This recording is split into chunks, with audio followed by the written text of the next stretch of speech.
Okay, I'm going to get in the picture here. Hopefully you can see me. I want to talk to you a minute about chapter 42, or excuse me, 43, which is reviewing hemodynamics. This is going to be really important for the next group of drugs that we get into. So you should pay attention. There's a few slides on this, and we'll go over some of the hemodynamics leading into drugs that affect the heart and blood vessels, treat diseases like hypertension, fluid overload states like congestive heart failure, pulmonary edema, and a lot of cardiac drugs. So this will be an important kind of introduction to these chapters that lie ahead and some of the concepts. So what we'll talk about tonight, you can get the slides that go along with this if you can't see the monitor here, but we want to review just hemodynamics. Really, when we talk about hemodynamics, we talk about movement of blood throughout the body through the circulatory system and the forces that are involved in that, what normal forces are and how we can manipulate those forces and to improve cardiac output, cardiac function, delivery of blood and constituents of the blood like oxygen, nutrients, and metabolic waste products, and carbon dioxide, that these substances can be moved around the body more appropriately.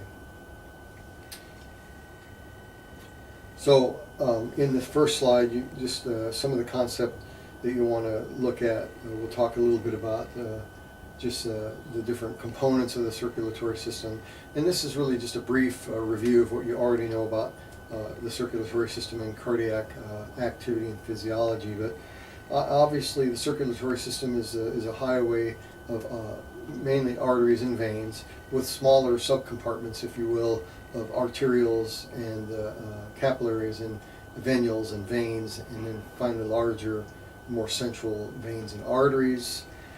And then the heart and pulmonary system. So the pulmonary system would be one kind of circulatory system, which is a low pressure system, and the rest of the system, or the systemic system, is a high volume or high pressure system. So we'll talk about the overview, regulation of cardiac output, regulation of arterial pressure, and the components of those. So obviously I already mentioned that we have the heart, and then we have the pulmonary vasculature, arteries and veins, pulmonary arteries, pulmonary veins. Pulmonary arteries actually go away from the heart. Pulmonary veins go away from the heart, pulmonary arteries come back to the heart, which is interesting. Think about that. Arterioles, capillaries, veins, and venules.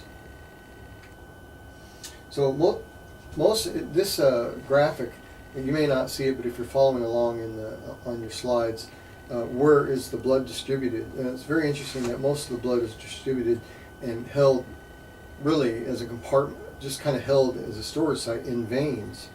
Very little of it actually comparatively is in the arteries and the capillaries. So a large volume of your blood is contained in the venous system. Normal amount of blood that people have is, depending on their body size, can be anywhere from 4 to 8 liters. We like to stay around 5 liters as a kind of as an average. So most of us have about 5 liters of blood in our body. So what is that? Why does blood flow throughout our body, and what are the mechanisms involved in this? Well, again, this graphic, figure 43.1, kind of just demonstrates the pulmonary system, the heart system, and the arterial system, the capillaries and arterioles, and the veins and venules, and then you notice how the compartment in the veins is much larger as a storage compartment. Okay, and then the percentages of blood at any given time. And then this is this graphic here in 43.2, which again you probably can't see, but this relates to some of the physical forces that promote and also inhibit blood flow throughout the cardiovascular system. As we know, smooth muscle is much more abundant in your arterial system, and much so abundant in the venular system.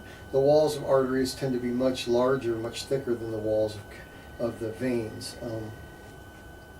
So you know, when we get down to the capillary level, the pressure down in the capillary level is very minute, maybe 18 millimeters of mercury at that level, and once we get into the veins, it drops even further, and as blood moves back toward the heart, once we get into the right atrium, we could be anywhere from 0 if you're breathing in deeply, because you can cause even the pulmonary system cause even negative pressure. But the pressure in the right atrium, or at the inferior vena cava, leading into the inferior and superior vena cava, leading right into the heart, the right atrium is probably about 3 to 5 millimeters, maybe a little bit higher, but it could be, it's very low, so we depend on a lot of actions on both sides of the system to get blood back to the heart. You notice that there's several factors that affect I'm going to get up and move behind here and zero in on a slide here for you on my other computer, but this is there's a law here, and you probably can't see it, but this talks about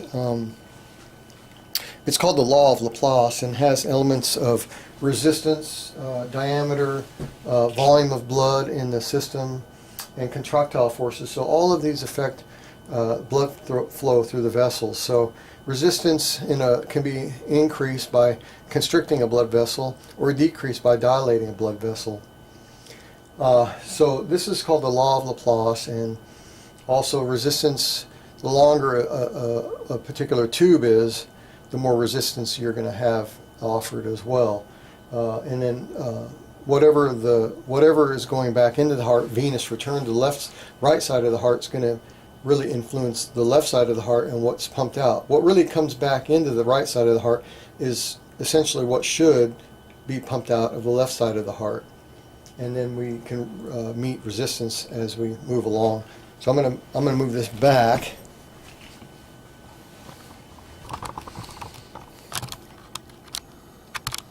Whoop, back out. Okay, I'm gonna go sit in that chair. So that's something you need to kind of have an understanding of these, because these are some of the physical forces that we can manipulate to treat, like hypertension or even hypotension, things like that. Again, this is showing from leaving the aorta, and how you see the pressure drop from the arterial system back to the veins. And you know, of course, in the veins we have valves that help to move blood along back to the right ventricle, and also skeletal muscles, particularly in the legs, the lower and upper legs, help to squeeze blood back into up the venous system, back into the left side of the heart. And regulation of cardiac output. So cardiac output has 3 basic components. Cardiac output is regulated by heart rate and stroke volume. Stroke volume is simply the amount of blood that is ejected out of the heart into the aorta with each beat or each contraction of the heart. So obviously, with the, as I mentioned, about 5 liters total blood volume, and this is circulated each minute throughout the body. And cardiac output's composed of heart rate times stroke volume, or that single volume per beat of heart. And we know that the heart rate is controlled by the autonomic nervous system primarily, and those are your member of the sympathetic nervous system. And stroke volume has several features to it. Myocardial contractility, and we'll talk a little bit about each of these. Cardiac afterload, cardiac preload, and then we go into preload. But when we talk about, of course, heart rate is autonomic nervous system and acting through the beta-1 receptors. And of course, we know that we can decrease heart rate by activating the parasympathetic nervous system through muscarinic activity through the vagus nerve. Stroke volume, again, is composed of some factors. I mentioned myocardial contractility is really the force at which the myocardium contracts. And there is a normal force that each of us has, and it can be measured. And in heart failure, that force of contraction is altered significantly because of cell death and inefficient muscle activity. Also, cardiac afterload is everything after the heart. So if you had increased resistance upstream, or if you know actually downstream from the aorta, increased resistance, in other words vessels are narrow, the heart works harder, and you think if it's pushing harder, pushing the same volume through a narrower area, what's happened? Pressure is going to go up, and we could see this as hypertension, and vice versa. If afterload, or the load against which the heart pumps, the arterioles, if they dilate severely, that pressure is going to what? That's going to drop, and we can have hypotension. And then and then cardiac preload. Preload is essentially related to when the ventriculars are filled to capacity, and that is a pressure or volume that exists and is present just prior to the next contraction. That's considered preload. We call it, the other things here is end diastolic volume, end diastolic pressure, left ventricular end diastolic volume, left ventricular end diastolic pressure. But at any rate, it's kind of like what's in the, if it was a gun, it would be what's in the chamber just prior to pulling the trigger. Is that what comes out? And that can be varied too, depending on the volume in the ventricle and the force of contraction of the heart, of the myocardial fibers. And so it relates to stretch as well. And I mentioned afterload is a concept that is arterial pressure. So the blood's ejected from the heart through the aorta, and it meets some kind of resistance. Starling's law of the heart is another law that essentially says as your heart, as there's stretch in the myofibrils, the actin and myosin protein filaments in the heart, as there's a greater amount of stretch as a result of increased volume in the ventricles, you have more of a force of contraction, but that's only up to a certain point. After that, you don't get any more. And let me zero in on another slide here for you.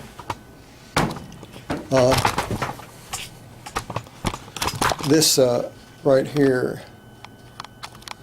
is kind of some of the features of Frank Starling's law of the heart. So this shows you volume, and as left stroke volume, or as the volume filling the heart goes up, you'll notice that the actin and myosin fibers will go to maximum stretch up to the peak, and then but you see as you increase that, there's a point at which you lose that contractile force, and it actually begins to drop off.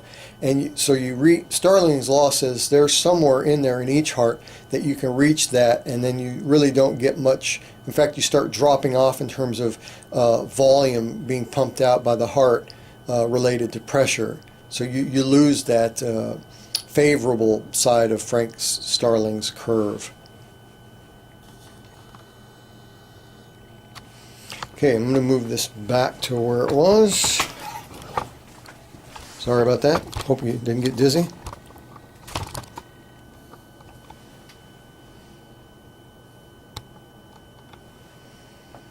All right. So Frank Starling's law. So that's an important law of the heart, which you'll hear a lot more about when you get into more advanced hemodynamics in your upper division ICU course. You'll be learning more about this. But this is a good introduction. Again, this is showing some of the work that happens on the vein side. We have venous return. So venous return is an important concept. Without venous return, what happens is you just have pooling of blood in the venous system. So you see some of the contributions are getting blood back to the heart are the valves in the veins, as well as skeletal muscle contraction. And that's figure 43.4. This is, again, you have a picture of this Frank Starling's law of the heart in the book. And this shows what happens when you have blood coming back to the right side of the heart. then you have the intersection of the pulmonary system, where blood circulates through the pulmonary system, and red blood cells are picking up oxygen and then releasing carbon dioxide. So red blood cells then receive their oxygen, go back to the left side of the heart, and you can see that just with a 1% difference between what comes into the heart, venous return, versus what goes out of the heart, left ventricular end diastolic volume or stroke volume, however you want to say it. What happens is that blood has to be accounted for. And where is it? It's in the lungs. It ends up pooling in the lungs because the lungs are a very low resistance area. In fact, capillary wedge pressure or capillary pressures in the lungs could be about maybe 10 to not more than 20. 20 is actually pathologic, but say 10 millimeters of mercury pressure, 12 millimeters of mercury pressure. So it's very low, and so what happens is the blood gets engorged into the lungs and you end up pulmonary edema, and this can be a very life-threatening situation. And then arterial pressure. Essentially, arterial pressure is maintained by peripheral resistance and cardiac output. So as resistance of peripheral arterioles either increases or decreases, you have an increase or decrease in cardiac output.